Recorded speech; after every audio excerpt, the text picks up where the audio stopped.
Hello everyone and welcome. Today we're going to be learning to make Oyakodon, which is a Japanese chicken and egg dish that's served over rice normally. So the ingredients you're going to need is 1/3 of a pound of chicken thigh, 1/4 of an onion, half a cup of dashi, which you can buy in probably the Asian section of your grocery store or an Asian supermarket. You can buy it in like a powdered form and then mix it in water, and then that'll make it half a cup of dashi, 1/4 of a cup of mirin, which is a sweet cooking sake. Aji mirin also works as well. 2.5 tablespoons of shoyu, half a teaspoon of sugar, 2.5 tablespoons of green onions, and 6 eggs. This particular recipe serves 2 people. So the first thing you're going to want to do is chop up the onions. You want to make it in like slices around 1/2 centimeter thick, and then cut it like you would onion rings so it falls apart. Next we want to prepare the chicken. I'm using chicken thigh here. You can also use chicken breast, it's up to you which one.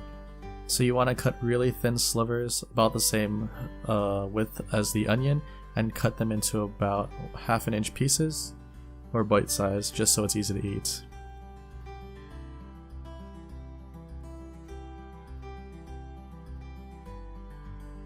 So next up we're going to be making the broth, or the base of the dish, which is a mixture of 1/2 cup of dashi, 1/4 cup of mirin, 2.5 tablespoons of shoyu, and finally 1/2 teaspoon of sugar. You're going to want to take all of these, you're going to want to mix it really well, make sure all the sugar dissolves at the bottom. And then after you're done with that, you can set it to the side.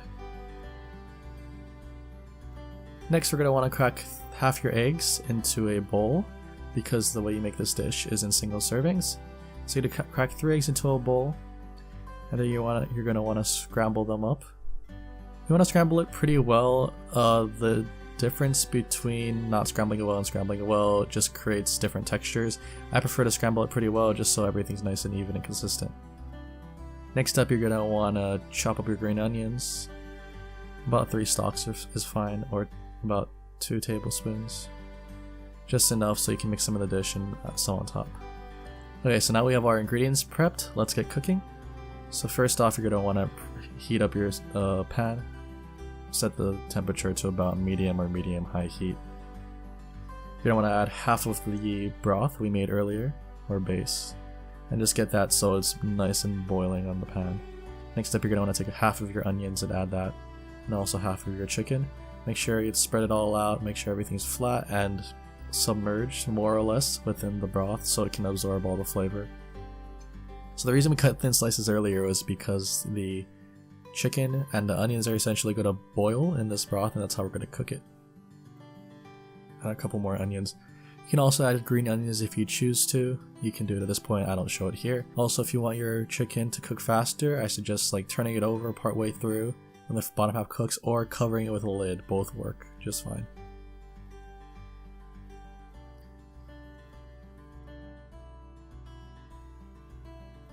So next, when all the chicken's pretty much cooked and the onions are translucent, you want to add your egg.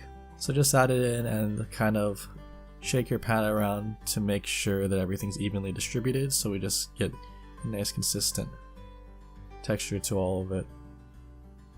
We're going to set that and just kind of let it stand and cook itself. It's going to boil a bit, that's the broth just bubbling up. And because the broth is there, the egg shouldn't really stick to the bottom or to the sides. If you are worried about it though, you can run your spatula along the sides of the pan just to make sure that nothing sticks. Part way through, when you notice that your bottom of your eggs are starting to cook, you can now cover your dish, and that'll also cook the top of the eggs.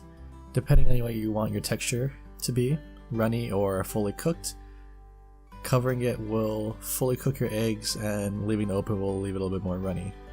If you don't know the quality of your eggs or if it's safe to eat raw, I suggest just cooking it through all the way, so using a cover is a really good way to do that, just so you don't end up overcooking the bottom. And then the top will cook thoroughly and the bottom will match. So after that's done, just grab a bowl of rice and you're ready to serve. Just take your pan and you can just slide your Oyakodon right on top of there. Sometimes it sticks, my pan isn't too good so the middle's stuck a bit, but it should just slide out nice and evenly at one circular piece. And after you put it in the bowl of rice, you can top with green onions. You can also use parsley if you choose to, either work. So hope you guys learned something today. specifically how to cook oyakodon. If you have any questions, leave it in the comment section below and I'll be happy to answer any of them. Thank you for watching. Have a good one.